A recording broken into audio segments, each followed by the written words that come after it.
What's going on? Welcome into Empty the Notebook. It's a Monday. It's week 12 in the NFL, and we've got a lot to get into. Evan Washburn, pumped to be alongside my guy, Charles Davis, sliding in for this Monday for Aditi Kikabala. CD, we spent all weekend together. Why not get after it on a Monday as well? I'm with you totally on that, and just keeping the seat warm for Aditi. So thanks for having me on. And hey, anytime I get extra Evan Washburn time, I'm in, baby. I'm in.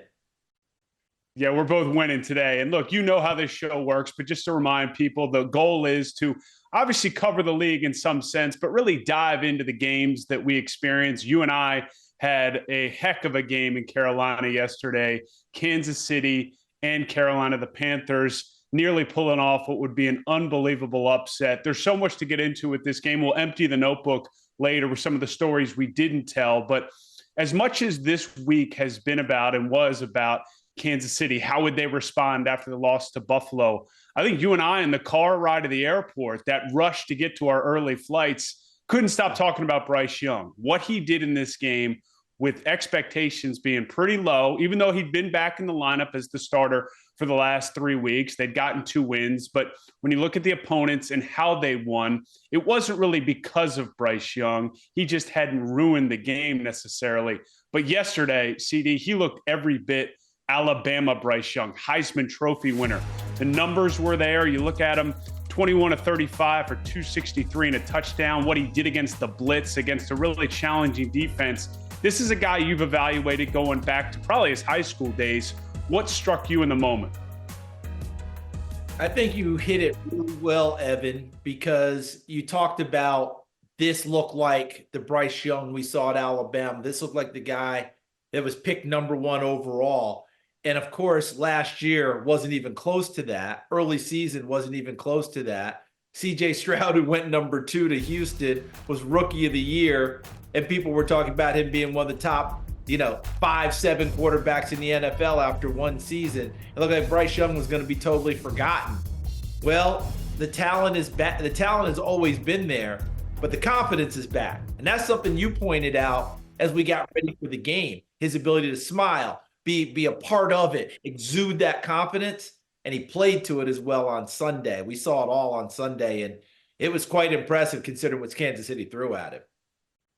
Yeah, he cut it loose, CD, and I thought Adam Thielen laid it out for us perfectly in what he had told Bryce Young. It was, you don't have to be perfect.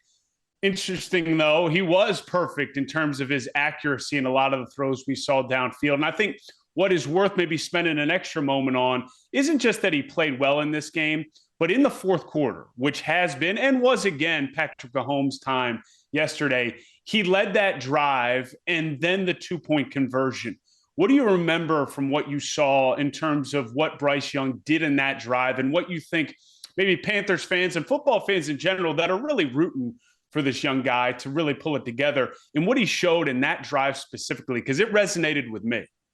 Yeah, he met the moment. I think that was the biggest part of it was there was plenty of time on the clock to execute the drive, but not so much that, hey, if this drive fizzles out, are we going to really legitimately get another shot? So he's right in that spot where it has to happen right now, and he knew it, the team knew it, the whole deal.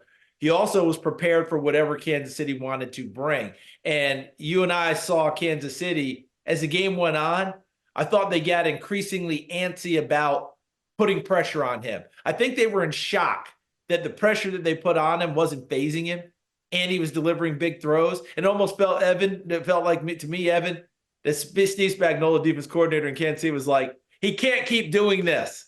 So keep throwing people at him, keep throwing bodies. And he would stand right in the teeth of that blitz, sometimes an all-out blitz, and deliver. And that was a big part of what people were wondering about at his size. Could he stand in the pocket and make those types of plays without getting outside and having better sight lines? He did it yesterday. And I thought from the first throw downfield to Xavier Legette, that he plays perfectly.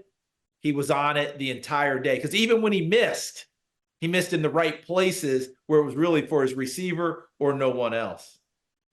Yeah, and before we flip this CD to Kansas City, because obviously they are the story, it should be noted the offensive line that Dan Morgan, general manager there in Carolina, and that staff has built in front of Bryce, that is the real bright spot and the anchor moving forward, because they did a phenomenal job protecting him and giving him that pocket. But let's pivot this to the defending Super Bowl champs. It was about the response to the Buffalo loss. We spent a lot of time with Kansas City in the meeting room, got a lot of great context to where they are mentally.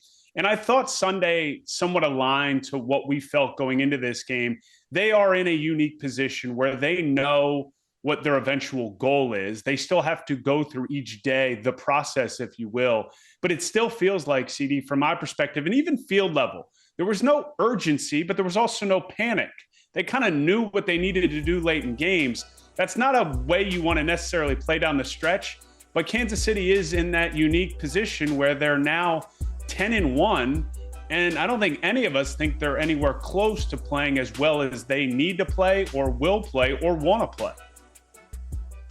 You were down there and you could feel it, you could see it, you could sense it. You had it all. You were right there and you saw it all develop. And I like what you talked about, because this team, I think, understands that when you're the two-time defending Super Bowl champs and you've been 4 times in the last 5 years, all right, you're going to have these types of games every week.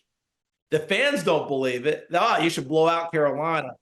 And by the way, the first drive, that was pretty easy, right? And thought, this could be that kind of day. But they know people are going to run at them all the time. They're resigned to it. They may not like it, but they know that every game's going to be like that. And I love what Andy Reid said after the game in the locker room. I don't want to see anyone hanging their heads. I don't want to see anyone down because we didn't blow them out. It's the NFL. It's going to be like that. And by the way, we're 10-1. We're okay. It's unbelievable. Well, they've got the magician in the backfield and Patrick Mahomes, and he can still pull out that play when he needs it, and he did it down the stretch. We're just getting started here on Empty the Notebook. CD is with us. He might be calling the games. He might be breaking down the tape, but that doesn't mean he doesn't have good stories or notebooks that he needs to crack open, and we're going to do that next. Stay with us.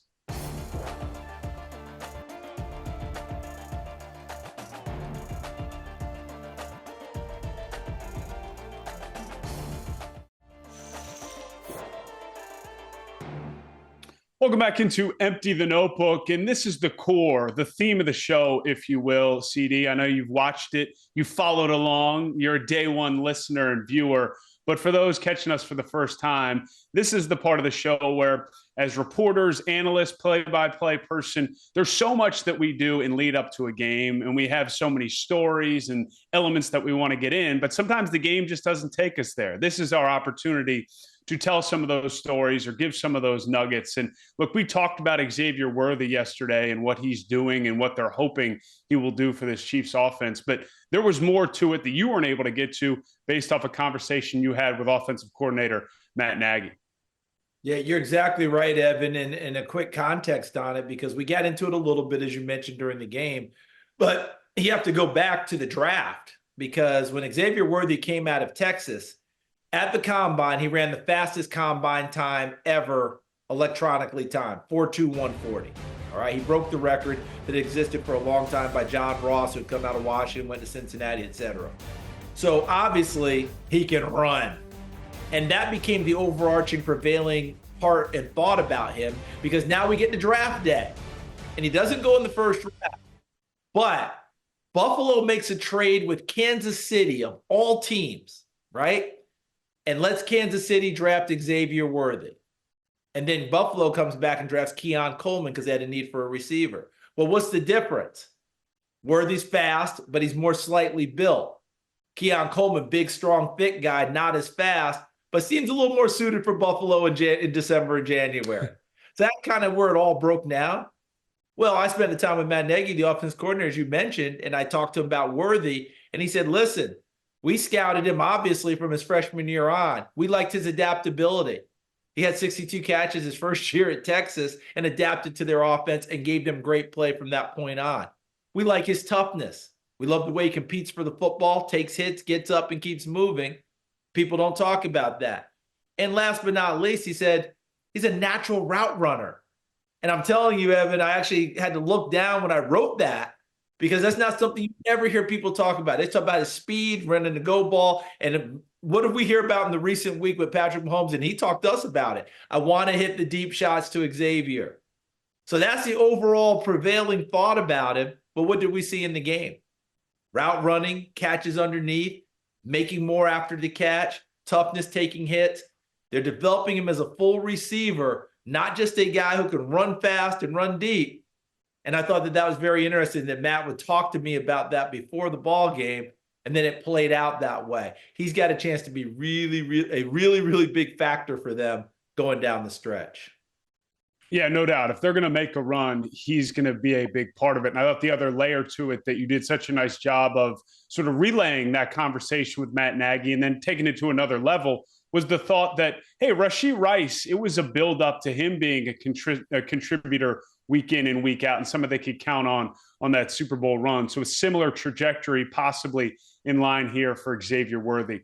I'm going to take it back to Carolina for my Empty the Notebook. And I named Dom Capers, that any football fan knows, just sort of respected defensive mind, former head coach in this league. He's now in his 70s, CD, and he's on the staff in Carolina as a senior defensive assistant.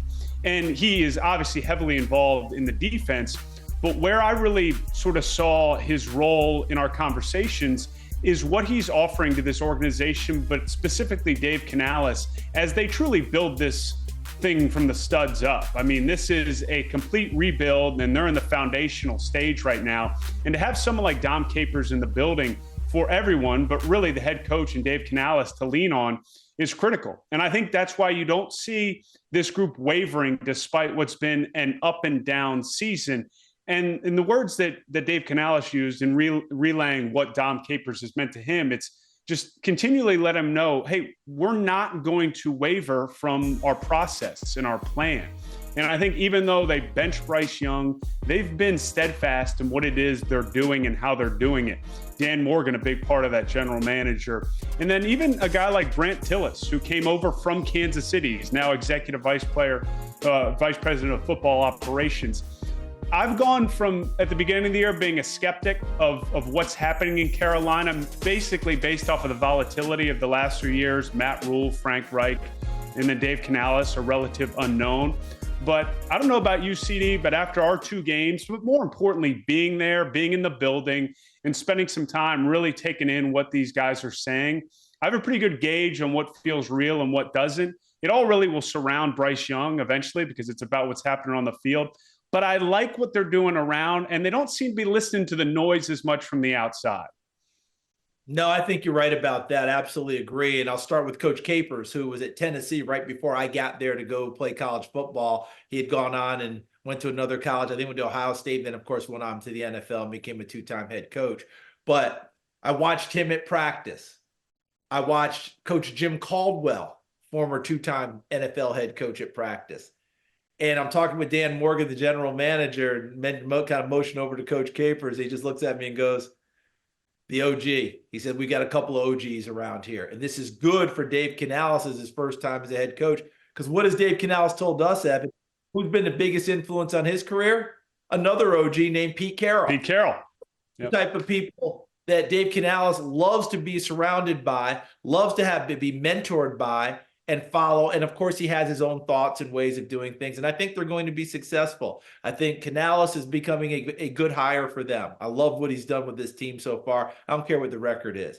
Dan Morgan, I think, is off to a really good start as a GM, and no one really knows it yet. Those 2 guards, you mentioned that offensive line, Damian Lewis and Robert Hunt, free agent signings by him. And then the draft is paying off. Xavier Leggett. You know, they can just go on and on. I really think they're going to get it done in Carolina. I like the vibe. I like where you started, having that OG there who told them, don't compromise the process. Don't compromise on anything. Let's get it done the right way. And that allowed Dave Canales to hold the fort and follow the right lines. Yeah, and an important note that I didn't mention, what makes Dom Capers so valuable, not just because he's been in the league for nearly 40 years, he's done this twice. He was part of Carolina's expansion team as their head coach, and then in Houston as head coach. So again, this is a guy who's lived it and now is imparting that knowledge. And look, it will be whether Bryce Young can continue to elevate his game, whether or not this works in the short term. But I'm starting to lean towards being a buyer in the Carolina Panthers. CD, you're new to the show, but I know you got a lot in that fancy offense of yours. We're throwing flags next. So find something, if you don't have a flag, maybe a yellow dish rag, and we'll see if there's some penalty flags. Oh, he's got it. He's always ready to go. We'll see what's on there. Flag. Golden retriever flag. It's a dog-loving show. We appreciate it. We'll be right back.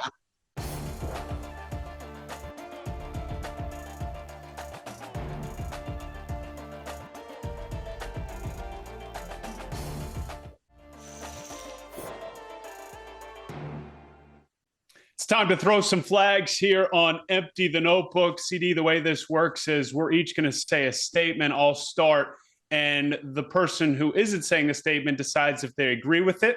They keep the flag in their pocket, or if they disagree, they're throwing the flag. I'm throwing a yellow flag. You've got the better flag. It's got lovely golden retrievers on it. So hopefully we see it a few times. Look at those pups. All right, first up for you. NFC West, always a deep division. This year, as we head into week 13, looks like a one playoff bid division.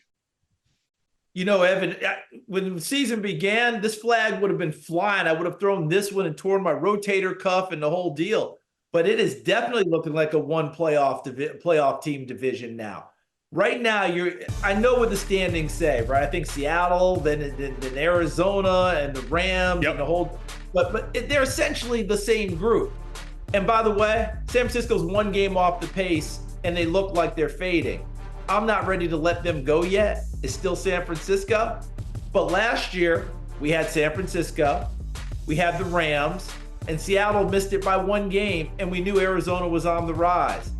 Normally, multi-teams, not this time. I think you're exactly right. One playoff team comes out in the West. It's wild to think. It's going to be a fun division down the stretch for sure. All right, what do you got for me? Evan, I don't think you can spell MVP without S-A-Q-U-O-N.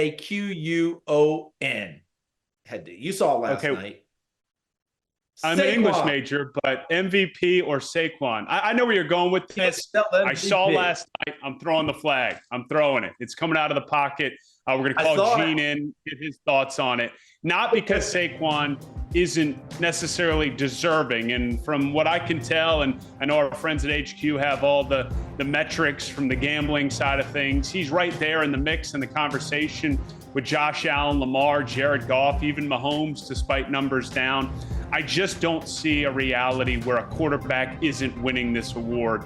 But if it were to happen, it would be deserving for Saquon to be in that position, in that role. But what Josh Allen is doing, what he did against Kansas City last Sunday, I think elevated him to the pole position of you. We still got a lot of football left, and I'm excited to call it alongside you and Ian down the stretch here. I think Saquon's in the conversation, but to say right now that you can't spell MVP without Saquon, it's a penalty in my book.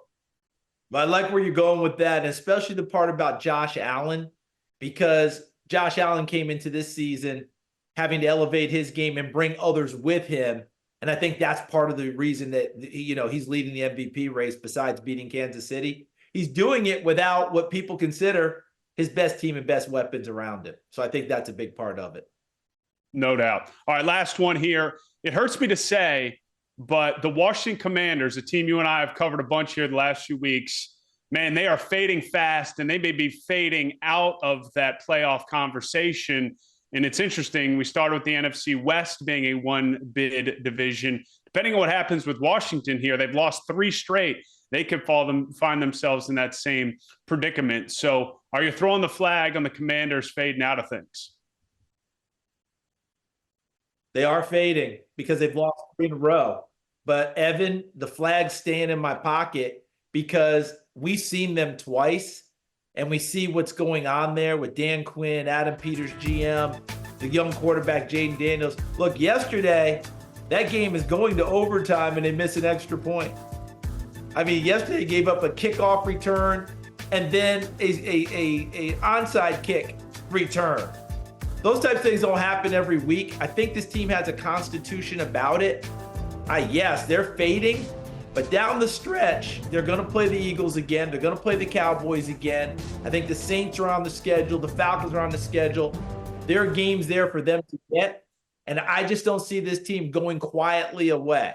I think that Dan Quinn and this crew are going to fight and scrap, so I'm not ready to throw the flag on their season just yet.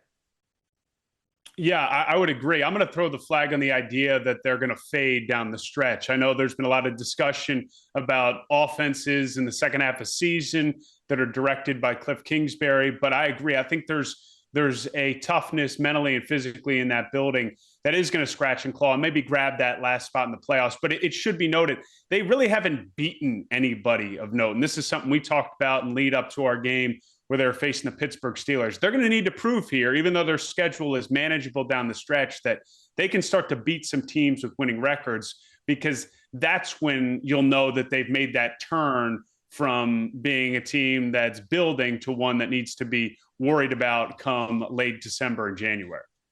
Yeah, and it looks, and the other part that goes with it is you have to handle the teams that you're supposed to handle when you're in that position. And you losing to Dallas yesterday, that's a big ding, because that's one you're supposed to take to the bank with you. You're supposed to have it. Normally you fight with Dallas and that's a brawl. Yesterday was supposed to be one that you're supposed to win a round decision. Like, you've got this one and they let it get away. So now they've got to make it up somewhere. Could that be Philadelphia late in the season when Washington has to have it and maybe Philadelphia doesn't? That could be interesting. Well, this was interesting having you in this role, man. You fit in nicely. I know you make your money up there in the booth, but you're welcome here in the reporter world anytime, Charles Davis. We appreciate it. This is a lot of fun. I will see you this weekend in Cincinnati. Have a great Thanksgiving with the family. And to anyone who wants to catch up on episodes of Empty the Notebook, make sure to head to the NFL on CBS YouTube channel. We'll catch you in Cincy, CD and I, and enjoy the holiday, everybody.